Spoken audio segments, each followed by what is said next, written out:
Chantons nos cœurs brûle cette espérance du retour de notre Sauveur. Différents faits divers nous interpellent et nous incitent à la réflexion. Ils annoncent un événement imminent et d'une grande importance. Mais comment l'analyser? En écoutant Jean-Claude qui, à la lumière de la Bible, t'accompagnera et te permettra d'être prête, d'être prêt pour le retour de Jésus. Note que les éditions spéciales sont disponibles sur YouTube. Quelle est la réponse 2? Le 2, c'est le chiffre. Je te salue fraternellement en Jésus-Christ, le Sauveur du monde. C'est Jean-Claude qui partage avec toi cette nouvelle série qui s'intitule « Découvrir la vérité ». Chiffre, nous sommes encore là avec toi, grâce à Dieu. Oh, pourquoi cette joie? Mais normal. Lorsque Jésus entre dans le cœur de quelqu'un, cette personne ne peut pas être triste. Parce que le fruit de l'esprit, c'est la joie, n'est-ce pas?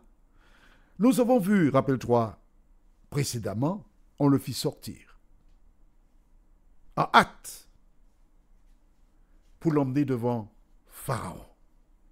Aujourd'hui, nous verrons, ce n'est pas moi, humilité de Joseph. Juste avant, prions. Seigneur, quel bonheur de savoir que nous avons un Dieu extraordinaire qui s'occupe de nous, Seigneur. Et lorsque nous prenons le temps pour regarder la vie de ce jeune homme jusqu'à ce moment-là, il y a de quoi rire, être dans la joie, parce que tu fais de toutes choses bonnes pour tes enfants. Tandis que nous prenons à nouveau la parole, que le Saint-Esprit nous parle, nous t'avons prié au nom de Jésus pour ta gloire éternelle. Amen. Voilà donc ces sorciers qui sont là, les dignitaires. Beaucoup de personnes veulent voir ce Joseph, cet homme qui, semble-t-il, est en mesure de donner l'explication que toutes ces cliques magiciens sorciers étaient clairement identifiés comme des incapables. Qui est ce Joseph? Et voici un jeune homme qui approche, fier à lui, qui marche la tête bien haute, les épaules bien repoussées en arrière, et qui avance au milieu de la foule. Et les chansons qui voient Joseph qui essaie de faire signe du regard, mouvant de tête pour dire « Ah, Joseph, c'est moi qui ai parlé de toi à Pharaon. Alors, tu vas sortir maintenant. » Mais il y a 2 ans que je suis là. Je comptais sur toi. Et voici Joseph qui entre en présence de Pharaon. Et nous lisons les versets 15 et 16 de Genèse chapitre 41. Pharaon dit à Joseph, « J'ai eu un songe, personne ne peut l'expliquer. Et j'ai appris que tu expliques un songe après l'avoir entendu. » Joseph répondit à Pharaon en disant, « Ce n'est pas moi, c'est Dieu qui donnera une réponse favorable à Pharaon. » Amen. Amen. La question est simple. J'ai appris que tu expliques un songe après l'avoir entendu. Rappelle-toi, que lorsque Joseph se trouvait en prison, tu te rappelles, on retourne dans Genèse chapitre 40. C'est très important. Il ne faut pas aller vite parce que ce n'est pas une course, hein, c'est simplement lire la parole et comprendre la parole. Dans Genèse chapitre 40. Alors nous allons lire à partir du verset 6 jusqu'au verset 8. Joseph, étant venu le matin vers eux, les regarda. Et voici, ils étaient tristes. Alors il questionna les officiers de Pharaon qui étaient avec lui dans la prison de son maître. Et il leur dit, « Pourquoi avez-vous mauvais visage aujourd'hui ?» Ils lui répondirent, « Nous avons eu un songe et il n'y a personne pour l'expliquer. » Joseph leur dit, « N'est-ce pas à Dieu qu'appartiennent les explications? Racontez-moi donc votre songe. Est-ce que tu vois avec moi que dès le départ, Joseph n'a pas dit « Je suis en mesure de donner l'explication au songe ». Il n'a pas dit « Ce n'est pas un problème pour moi ». Mais il a simplement dit que c'est à Dieu qu'appartient quoi? L'explication des songes. C'est Dieu seul qui donne cela. Est-ce que tu vois cela? Il est donc fondamental pour toi de savoir qui est ton Dieu. Si tu marches selon la parole de Dieu, si tu mets en pratique ce que dit la parole, la Bible, Dieu, si telle est sa volonté, peut te donner l'explication des songes. L'Éternel. Beaucoup de personnes déclarent « Je suis le serviteur de l'Éternel » et commencent à prêcher l'Évangile. Et quand elles ont un peu d'éloquence, des personnes viennent pour passer la main sur leur dos et leur dire « Ah, c'est bien, félicitations, tu es bien ». Et au fur et à mesure que les mains passent sur leur dos, ces personnes oublient la croix de Jésus-Christ. Ces personnes oublient qu'elles sont servantes ou serviteurs de l'Éternel. Et le moi commence à prendre de la place en eux. Et ces personnes commencent à se prendre pour supérieures aux autres. Elles vont gonfler comme des ballons. Mais le serviteur de Dieu, avant d'ouvrir la bouche, il fait une prière à l'Éternel. Et il dit, Seigneur, cache-moi derrière ta croix. C'est là que je veux être, derrière la croix de Jésus. Qu'on ne me voit pas moi, mais qu'on voit l'Éternel. Lorsqu'il était en prison, Joseph a exalté l'Éternel. Il a dit, ce n'est pas moi, c'est l'Éternel. C'est lui qui donne l'explication des songes. Le piège du diable était subtil, hein? Parce que Joseph voulait sortir de prison. Déjà, il a l'occasion de voir Pharaon face à face, alors qu'il avait demandé à l'échanson de plaider sa cause. Maintenant, il se trouvait devant Pharaon. Un Pharaon qui est démuni. Un Pharaon qui est pris à la gorge et qui aurait pu se satisfaire d'une explication quelconque. Mais non. Mais non, il ne pouvait pas. Tu sais pourquoi? Parce que le songe venait de l'Éternel. L'Éternel avait gardé le songe dans son cerveau. Et l'Éternel avait organisé toute cette rencontre. Et l'Éternel avait déjà prévu de donner à Joseph l'explication du songe. Vois-tu, je reprends mon autopsie. Dieu qui est omniscient savait fort bien tout ce que Joseph aurait rencontré comme difficulté.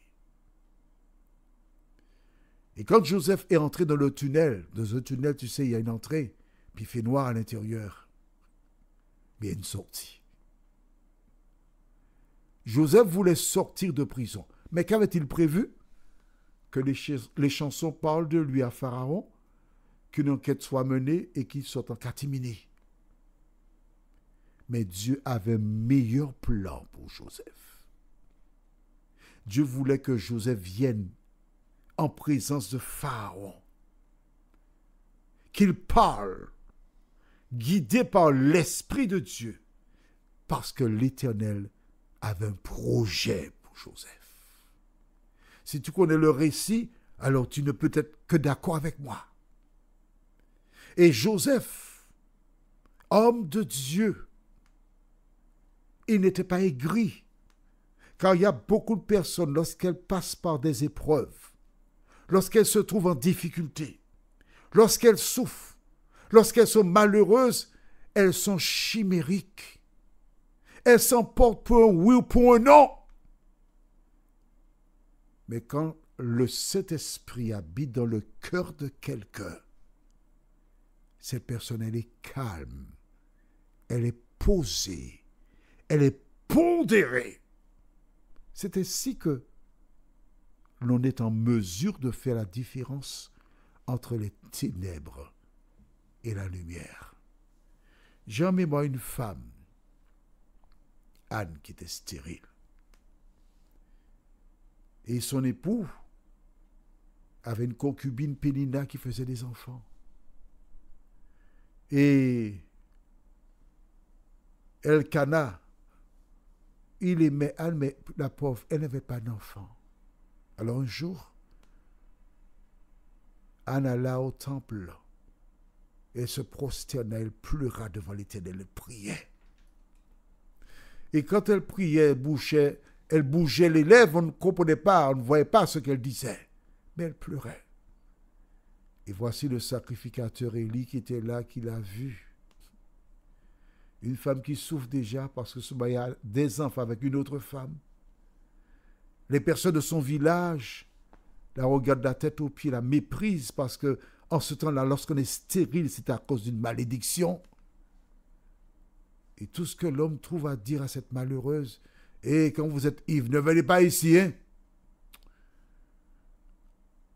Si Anne n'était pas sous l'égide du Saint-Esprit, elle aurait dit, écoutez-moi, monsieur, allez laver vos pieds. Hein?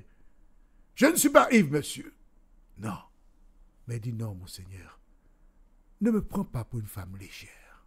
Oh, quelle élégance. Quelle douceur! Parce que le Saint-Esprit était dans cette femme. Elle était prête pour recevoir le cadeau de Dieu. Le cadeau de Dieu, c'était quoi? Elle devait enceinte de la même année. Et Dieu lui donna un garçon qu'elle appela Samuel, qui est le grand Samuel dont on trouve 2 livres dans la Bible, 1 Samuel et 2 Samuel. Vois-tu, Joseph répondit au roi. Non, ce n'est pas moi. C'est Dieu qui donnera une réponse favorable à Pharaon. Note bien qu'il dit, c'est Dieu qui donnera. J'ai la certitude que celui qui m'accompagne, celui qui est avec moi, me donnera la réponse pour toi et ce sera une réponse favorable. Rien de négatif. Comment peut-il dire favorable? Je dis souvent aux gens que la Bible ne donne pas tous les détails. Joseph aurait pu répondre à Pharaon, c'est l'Éternel ou c'est Dieu qui donnera une réponse à Pharaon. C'est tout. Mais s'il dit favorable, c'est probablement parce qu'il a des informations qui ne sont pas rapportées dans la Bible. Quel est le projet de Dieu pour toi? Prions, notre Seigneur et notre Dieu. Le projet que tu as pour nous, c'est que nous soyons sauvés. Le projet que tu as pour nous, c'est que nous puissions mettre notre main dans la tienne et marcher avec toi. Seigneur, alors que tout s'écroule autour de nous, nous voulons nous remémorer les paroles de ce chant dans lequel nous pouvons lire « Sur toi je me repose, ô Jésus mon Sauveur ». Aide-nous, ô Dieu, à compter continuellement sur toi. Merci de nous fortifier, de nous vivifier. Nous t'avons prié au nom de Jésus et pour ta gloire éternelle. Amen. Que l'Éternel continue de te bénir.